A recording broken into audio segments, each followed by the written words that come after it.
Lankan premier league এলপিএলে হেরেই চলেছে শরীফুল ইসলামের দল। শরীফুল উইকেট পেলেও জিততে পারছে না ক্যান্ডি ফ্যালকনস। রবিবার ক্যান্ডি আগে ব্যাট করতে এসে নির্ধারিত 20 ওভারে তোলা 175 রান, যেখানে দলীয় সর্বোচ্চ 62 রান করেন অধিনায়ক হাসারাঙ্গা। বল খেলেন মাত্র 32টি। তাছাড়া আন্দে ফ্লেচারও 36 বলেই করেন 50।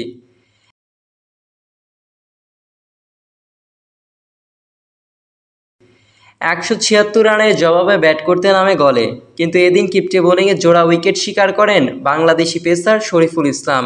তবে দলকে আর জেতানো হয়নি। নিজের প্রথম ওভারে 12 রান দিলেও নেন ডিকওয়েলার উইকেট। পরে ব্যক্তিগত দ্বিতীয় ওভারের প্রথম 5 বল থেকে মাত্র 1 রান নিতে পারে গল।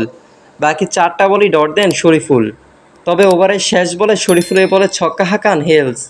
তবু সেই ওভার থেকে আসে মোটে 7 রান।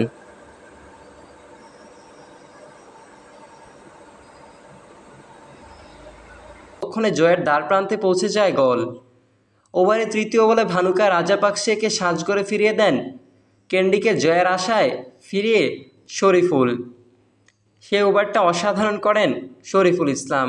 মাত্র 5 রান দিয়ে উঠতে থাকা গলের রানের লাগাম টেনে ধরেন তিনি। সেই সাথে তুলে নেন দারুণ একটা উইকেট।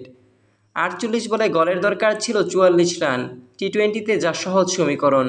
সাবলীল ব্যাটিংয়ে এই সমীকরণ মিলিয়ে ম্যাচটা জিতিয়ে নেয় গলে মার্বেলসের ব্যাটাররা। তবে ক্যান্ডির হয়ে নিজের শেষ ওভারেও আলো ছড়ান টাইগার শরীফুল। নিজের চতুর্থ ওভারের জন্য ইনিংসের 17তম ওভারে বল করতে এসেছিলেন তিনি।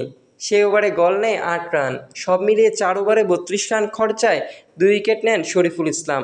ক্যান্ডির পক্ষে শেফার্ড 49 বলে 82 রান করে অপরাজিত থাকেন।